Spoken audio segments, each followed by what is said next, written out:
J.D. Vance is an embarrassment to the law school that I attended. But the fact of the matter is he's telling us something that we should have already known. And last week I said it. They are not going to obey court orders. They have decided that they are going to push the boundaries on executive power by basically infringing on the Article 1 power of Congress. Donald Trump hat gerade snapped.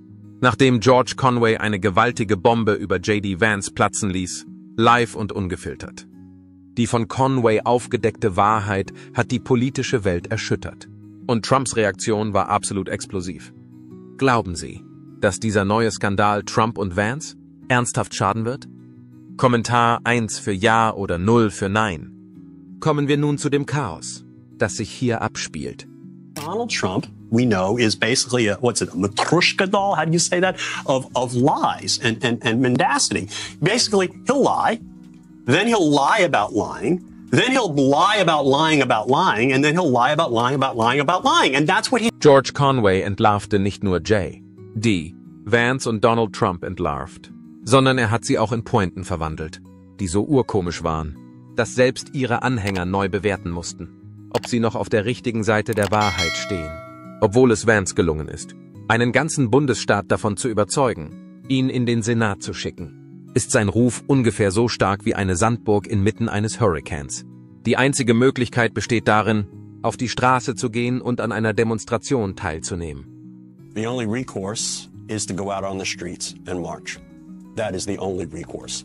The courts have no mechanism to enforce their orders other than through the United States Marshal Service, and thus through the Department of Justice, thus through the executive branch. The reason why we obey court orders is because the executive branch complies with court orders. If the executive branch does not comply with court orders and makes a point of saying that we will not comply with court orders, the rule of law, as far as the federal government is concerned, is over. And that is something we need to start focusing on and discussing, because that's where these people will go. Lassen Sie uns zunächst über J. D. Vance. Die politische Tiefe dieses Menschen ist mit der eines Kinderbeckens vergleichbar. Er ist ein selbsternannter Akademiker, dem es gelungen ist, die Menschen in Ohio davon zu überzeugen, dass sein Buch über Hinterwäldler ihn zu einer anerkannten Autorität auf dem Gebiet der Regierungsführung macht. Tatsächlich ist Vance, wenn es um ernsthafte politische Fragen geht, ungefähr so kompetent wie jemand, der einen Wikipedia-Artikel 30 Sekunden lang liest, bevor er einen Podcast beginnt. Er ist der Typ Mensch, der in kurzen Sätzen spricht, die klüger klingen, als sie tatsächlich sind. There is no logical stopping point for them. And this is, the only recourse will be for people to get out and say, we want the rule of law. We want a government that obeys the law. And that's going to require people to go out on the streets, because there is no other option. Er versucht, aufschlussreich zu erscheinen, während er verzweifelt hofft, dass niemand merkt, dass er nicht wirklich weiß, wovon er spricht, und ist die Verkörperung der leeren Rhetorik. Er ist die Art von Mann, die der Inbegriff leerer Rhetorik ist, da das Einzige, woran er glaubt, darin besteht, so unauffällig wie möglich zu sein, um niemanden zu beleidigen. Könnte man ihm stundenlang zuhören und wüsste immer noch nicht, was sein wahrer Standpunkt zu einer Sache ist. Außer natürlich für diejenigen, die zu Recht erwarten, dass er zu wichtigen Themen Stellung bezieht. You went to law school, the same law school as J.D. Vance. What do you think he learned there that prepped him for what happened last night? I think that what he might have gotten out of Yale Law School would be just sort of trying to be ethereal. I think that's what a lot of people get out of Yale Law School. It's an odd place to go to law school because, a lot of people end up not being lawyers and they end up just doing something else, and they end up not really focusing on the law very much. But if you want to learn law, you can actually learn it there, because there's just a thing. And I don't think there's enough practical advocacy training there, or maybe, again, it's been 40 years since I... Und nicht zuletzt ist da Donald Trump, die Personifizierung einer Reality-TV-Show, die nicht besonders gut ist. Obwohl er mit seiner Fähigkeit zu gewinnen sehr zufrieden ist, hat er offenbar öfter verloren als ein Kind, das gegen einen Großmeister Schach spielt. Um ehrlich zu sein, ist es bemerkenswert, wie konsequent falsch Trump während seiner Präsidentschaft in allen Belangen lag. Seine Sichtweise auf die Politik ist so oberflächlich wie eine Pfütze. Wenn er spricht, ist es so, als würde ein kleines Kind versuchen, Quantentheorien zu erklären. Das passiert jedes Mal, wenn er seine Lippen öffnet. Die Tatsache, dass ihn überhaupt jemand ernst genommen hat, ist nicht nur unterhaltsam, sondern auch eine Quelle großer Beunruhigung. There was a bipartisan immigration bill that was going to try to fix some of this stuff. And Trump didn't want to fix it. He made the House vote against it because he doesn't want a rational system. He wanted the system to fail. And they don't want law. Wenn es Ihnen gefällt, abonnieren Sie es bitte. Auf der anderen Seite hat George Conway Vance und Trump mit der Genauigkeit eines Chirurgen und der Eleganz eines Stiers im Porzellanladen auf die Schippe genommen. Wenn ein erwachsener Mann ein paar überkandidelte Kinder rösten würde, die es irgendwie geschafft haben, eine politische Bühne zu erobern, wäre das wie diese Erfahrung, die Art und Weise, wie Conway ihre Torheiten durchschaut, ist ein Meisterwerk des politischen Sarkasmus. Conway geht leise vor und entlarvt die Widersprüche von Vance und Trump, als wären sie nichts weiter als hauchdünne Lügen, die von Hoffnung, Verzweiflung und einem völligen Mangel an Selbsterkenntnis zusammengehalten werden. Dies geschieht in einer Zeit, in der Vance und Trump durch eine Welt zu taumeln scheinen, die sie kaum verstehen. Conway nimmt kein Blatt vor den Mund, wenn es um Fragen zu Trump geht, wenn es darum geht, die Verrücktheit der häufigen Kehrtwendungen des ehemaligen Präsidenten, die nicht enden wollenden halbgaren Versprechungen und die atemberaubende Dummheit, die er so selbstbewusst zur Schau stellt, aufzuzeigen, zögert er nicht, dies zu tun. Allerdings ist es Vance, der die volle Wucht von Conways vernichtender Kritik zu spüren bekommt. Conway wird sich nicht damit abfinden, dass die gesamte politische Karriere dieses Mannes eine schlechte Parodie auf seinen Ehrgeiz zu sein scheint. One of the things that he's a narcissistic sociopath. That's the thing everyone has to kind of get used to. It's the reason why you cannot normalize him. You cannot treat him like a normal human being because he's not. Er weist auf Vances offensichtliche Anbiederung, seine seltsame Vorliebe, sich mit den lächerlichsten Teilen der Republikanischen Partei zu identifizieren und sein verzweifeltes Verlangen nach Aufmerksamkeit hin. Er weist auch auf Vances Streben nach Aufmerksamkeit hin. Der Ton, den Conway während des gesamten Prozesses anschlägt, ist ruhig und gelassen, als ob er beiläufig auf die Fehler in einem Pferdebild hinweisen würde, das von einem Baby gemacht wurde. Es ist nicht nur einfach, sondern auch schneidend. Und es ist einfach nur lustig, wenn man Conway dabei beobachtet, wie er diese beiden Personen eliminiert. Ist das so, als würde man einem Komiker bei seiner Stand-up-Comedy zusehen, nur dass er keine Witze erzählt, sondern einfach in Zeitlupe Wahrheitsbomben abwirft.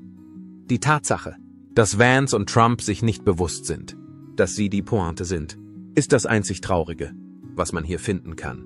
Trotz der Tatsache, dass Trumps ganzer politischer Charakter auf der Vorstellung beruht, er sei eine Art Selfmade-Genie, ist er in Wahrheit ungefähr so selbstgemacht wie ein abgepacktes Sandwich von der Tankstelle. Der Mann hat in seinem ganzen Leben noch nie einen einzigen ehrlichen Tag gearbeitet. Es sei denn, man betrachtet die Hinterziehung von Steuern und den Konkurs zahlreicher Firmen als Beispiele für harte Arbeit. Trotz allem gibt es immer noch Menschen, die ihn ansehen und denken, ja, das ist der Mann. Denn wir brauchen, um dieses Land zu führen, alles aus einem Grund, der nicht nachvollziehbar ist.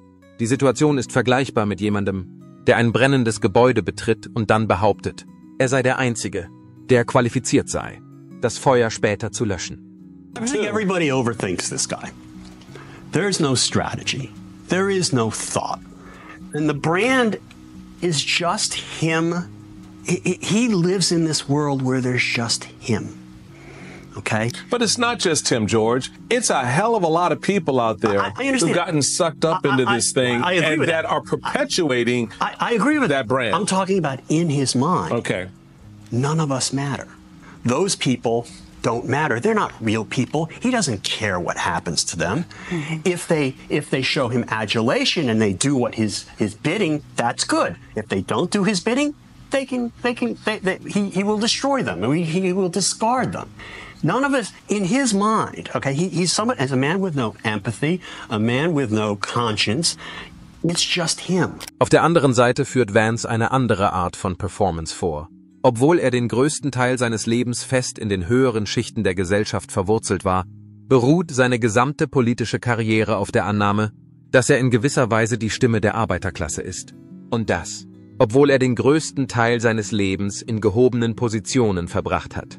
Die Erfahrung ist vergleichbar mit einem Mann, der über ein Treuhandvermögen von $1 Million verfügt und versucht, ihnen einen Vortrag über die Herausforderungen des Armseins zu halten.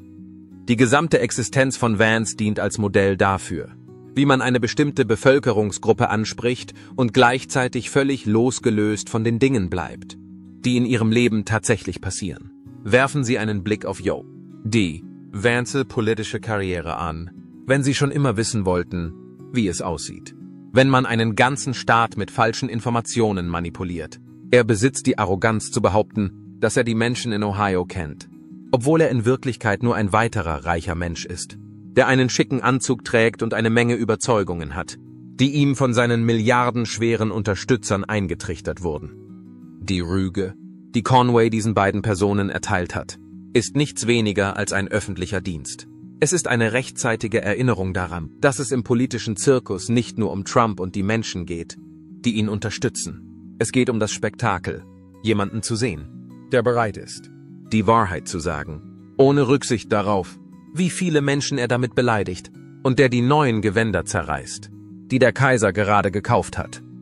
Far along there, and then I just started having this queasy feeling like I don't really want to work in this administration, because I was just watching the shit show that was going on with the Russia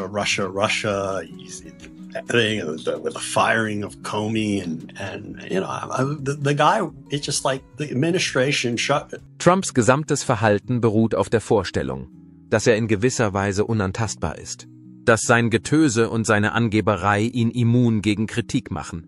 Conway ist jedoch gekommen, um sanft daran zu erinnern, dass Trumps gesamter Charakter ein Kartenhaus ist, das auf Lügen, Halbwahrheiten und mehr Egos als eine Hollywood-Preisverleihung aufgebaut ist. Erstaunlich ist eigentlich nur, dass es Trump trotz all seines Getöses und seiner Angeberei gelungen ist, die Menschen davon zu überzeugen, dass er das Beste ist, was den Vereinigten Staaten von Amerika je passiert ist. Es ist, als ob er an einem seltsamen Spiel teilnimmt, bei dem die Realität keine Rolle spielt und jede verrückte Behauptung, die er aufstellt, mit Applaus bedacht wird. Tatsache ist jedoch, dass Trump wiederholt bewiesen hat, dass er nicht in der Lage ist, irgendjemanden zu führen. Mit Ausnahme derjenigen, die wirklich in der Schlange vor einem Fastfood-Restaurant stehen, während er versucht, einen Cheeseburger zu kaufen, obwohl es fast schon erstaunlich ist, dass der Mann in der Lage ist, zu plaudern, ohne etwas von Wert zu sagen. Ist es überhaupt nicht beeindruckend, sondern einfach nur traurig. Und doch hören wir hier weiter seinen meandernden Gesprächen zu, als ob sie eine Art mystisches Wissen enthielten. They can, they have to try sometimes because they're out there to remedy violations of the laws and the Constitution. But at the end of the day, the courts you can't have 600 plus federal judges trying to run the federal government through litigation when the president is just refusing to do his job, and not only refusing to do his job, basically saying F you to the duties that I have. D. Vance hingegen war derjenige, der glaubte, dass die Tatsache, dass er ein Buchbestseller war, ihn für ein politisches Amt qualifizierte. Sie sollten wissen, dass Vances Lebenslauf nicht gerade nach politischem Genie schreit. Er ist nicht gerade ein politisches Genie. Ich bin ein wohlhabender junger Mann, der die Entscheidung getroffen hat, ein Buch über Menschen zu schreiben, die weniger Glück haben. Und nun glaube ich, dass ich die Welt besser verstehe. Das ist das Einzige, was Vance versteht, nämlich gerade genug zu sagen, um seine Geldgeber zufriedenzustellen, ohne jemals wirklich zu etwas Wichtigem Stellung zu nehmen. Wenn es darum geht, die Theorie in die Praxis umzusetzen, ist er vergleichbar mit dem Kerl an der Bar, der große Töne über Politik spuckt, aber nicht in der Lage ist, seine Behauptungen wirklich zu untermauern. Wenn man in einem bequemen Sessel sitzt, an einem Kaffee nippt und über Themen spricht, mit denen man eigentlich nie zu tun haben wird, ist es einfach, den Eindruck zu erwecken, dass man kämpferisch ist. Wenn es jedoch darum geht, Entscheidungen zu treffen, die sich auf reale Menschen auswirken, fällt Vances politische Plattform schneller auseinander als Trumps Sympathiewerte nach jedem Tweet. attacks at the Trump administration, at the president, at me, at others in our administration for saying the obvious. Die Tatsache, dass sich Conways Kritik nicht auf Vance und Trump beschränkt, ist einer der Punkte, die sie noch befriedigender machen. Er ist nicht nur mit ihren Standpunkten nicht einverstanden. Er entlarvt damit die Grundlage, auf der ihre politische Existenz beruht. Diese Personen sind nicht nur unrichtig, sondern stellen auch eine Bedrohung dar. Ihre Berufe beruhen auf dem Prinzip, die Menschen in die Irre zu führen, Versprechungen zu machen, die nicht eingehalten werden, und zu behaupten, dass sie die Herausforderungen verstehen, denen sich der Durchschnittsbürger gegenüber sieht. In Wahrheit sind sie jedoch nichts weiter als zwei weltfremde Eliten, die einen Weg gefunden haben, um mit der Verstellung von Menschen Karriere zu machen. Selbst Vance und Trump sind in dieser Situation nicht mehr relevant. Die giftige Mischung aus Ego, Geld und purer Unfähigkeit, die die politische Szene übernommen hat, ist das, was sie repräsentieren. Und es geht darum, was sie repräsentieren.